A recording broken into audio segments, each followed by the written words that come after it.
Good morning. Wow. Technical difficulties this morning, and I'm fighting a cold, so excuse my crazy voice. I put this backdrop behind me, hoping to help with the lighting, but I'm sorry you're going to see the screen in my glasses. But happy Thanksgiving to all my moms out there. Um, I just wanted to reach out to all of you. I know how you feel. The holidays are the toughest time of the year, and I know I've just celebrated about 6 months ago the 10th year of losing my son. And the only hope that I can give you is that eventually you get to a point where you're able to share your grief with others, reach out to others and help them, and at the same time, it helps you as well. So I don't have anybody that is on live to talk. I would be happy to have anybody join me and chat. I'll see if I can try and put chat in on this. Let's see here. Bear with me, guys. I'm challenged. There we go. Chat. Okay. Anybody who wants to chat, they can chat in the box down there. I'll type hello. Boy, talk about technical difficulties this morning. Anyway, if you're on and you'd like to share, I would love to have you join in on the broadcast.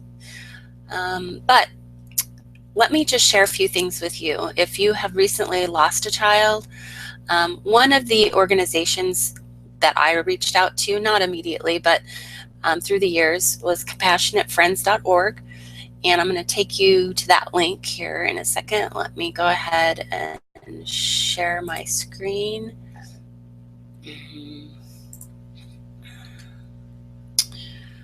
Hopefully you can see that now. Let's see. Oops. Bear with me, folks. I am challenged for sure.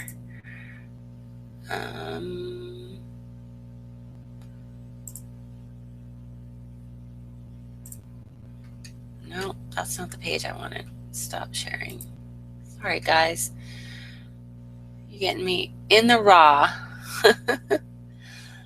Oh, goodness. Let's try this again. Screen share. Come on. Okay, we're just going to go there. Okay.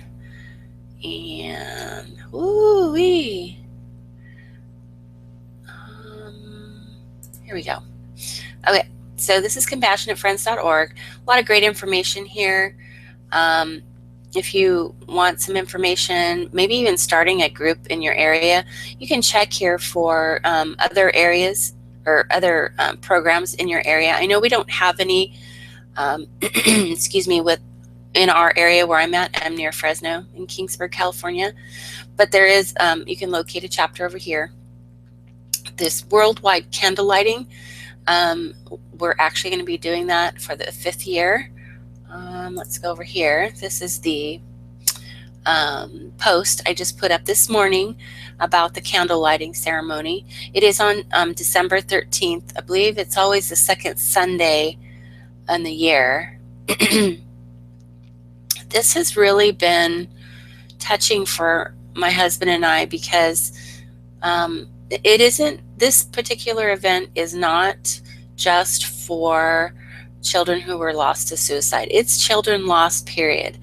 And, you know, all children are aunts, uncles, nieces, and what have you. So it's really about getting together and sharing, remembering our children, lighting candles in memory of our children.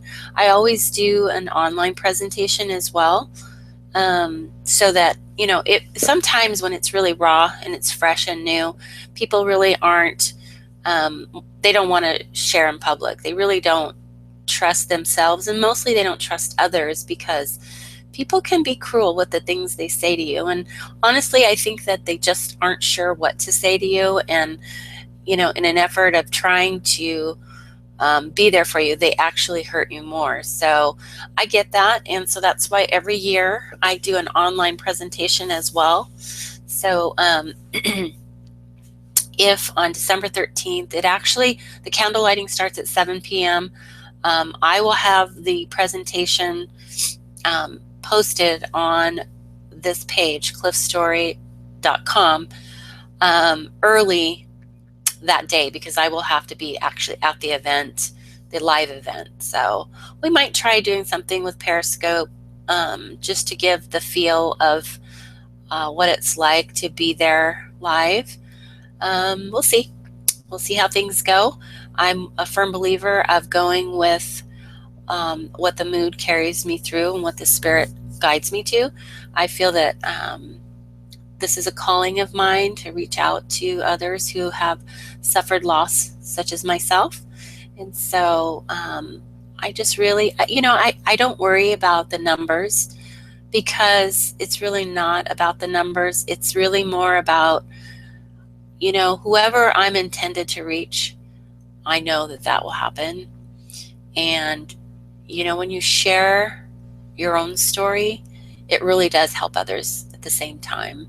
So I would just encourage you to get around others that have a loss similar to yours, whatever that may be. For my son, of course, it's loss of suicide. And so of course, you'll see all over my page here, I reach out to others and try and do outreach for suicide prevention.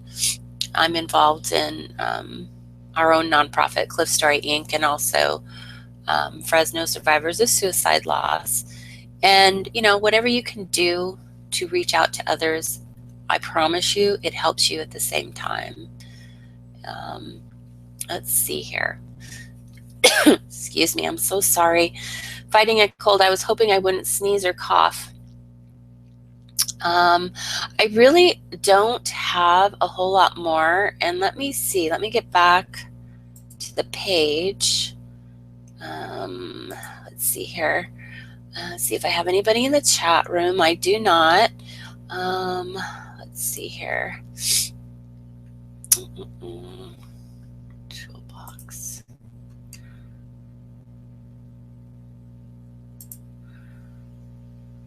I want to put that on there too. Haha. Look at that. I really was hoping that I would have some people, but of course, I had some technical difficulties. So I'm just going to ramble on just a tad bit here to see if some other moms pop in and maybe share.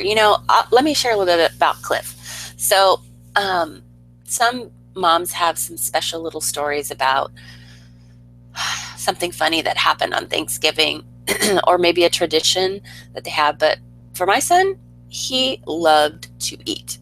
And so, Thanksgiving was woohoo, he got to pig out. So, we'll miss our guy today, of course. He would have been 37. Wow, time flies. He left us at 27.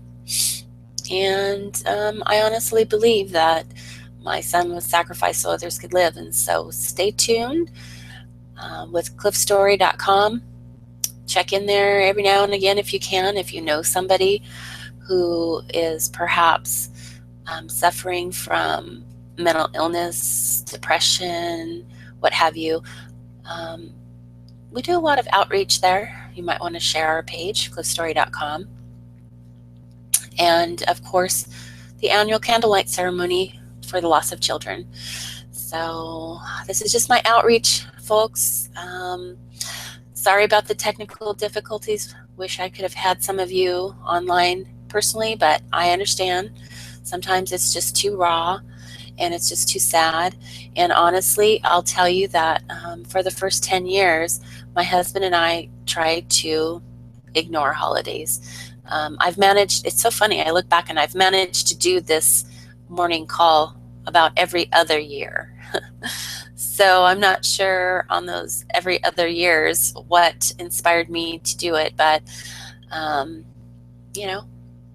follow where the spirit guides me. So I'm sure somebody needs to hear the message today, not sure who you are, and maybe it's only one person, and that's okay. Whatever that is, I just I hope I inspire you to reach out to others as well. Let's greet every day with love in our heart. You know, if we keep a positive attitude, that's what we're going to also attract to us.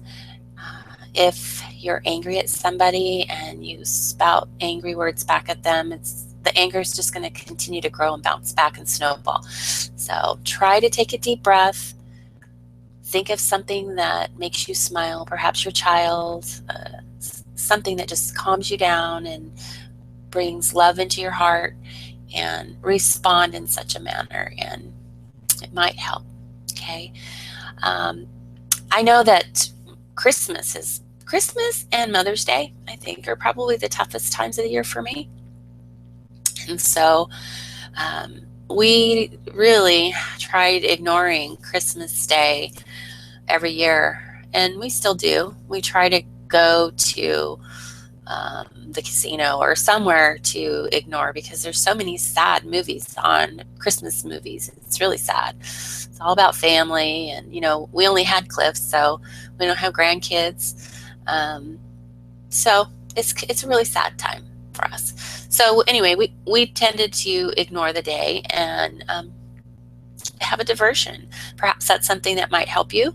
But I did start a new tradition a few years ago with my niece and nephew, and so on Christmas Eve, I pick them up and we go to the movies, and then to dinner, or dinner and then the movie, whichever it turns out to be. Last year it was so funny because we went to the movies, and then we went to a movie later than what I wanted, and so we went to go to dinner, and most all of the restaurants were closing, which I think is fabulous, but we have the Red Robin restaurant almost to ourselves. It was really fun. So just try to find another tradition that brings joy to your life. And that includes the day, like Thanksgiving today. I'm actually going to go eat with my sister, my mom, my niece, my nephew, my brother-in-law. And honestly, except for one trip right after Cliff passed in the desert, we really haven't celebrated Thanksgiving. Just too sad. So if I'm any hope for you that at some point you can embrace this journey, find a way to bring peace to yourself, and also keeping your child alive, their memory alive. Because I know as a mom, I don't want anybody to ever forget my son. So that's why I do what I do. He's my inspiration. And there were days where the tears just fall and your heart aches as if it was yesterday. And I know that. I absolutely know that. It's been 10 years for me, and it happens. It happens, and you need to just embrace it. Nobody wants you to forget about your child. And I know you don't want people to forget about your child. So do whatever you can that does your heart good to keep your child's memory alive, whatever that is. Everybody has a different inspiration. Everybody's child has a different gift. They have a different personality that they brought to the world. And just find a way to share that and keep your child's memory alive. And all I can say is have a beautiful Thanksgiving. I'm sorry for your loss, and I love you. Happy Thanksgiving, everybody. Bye.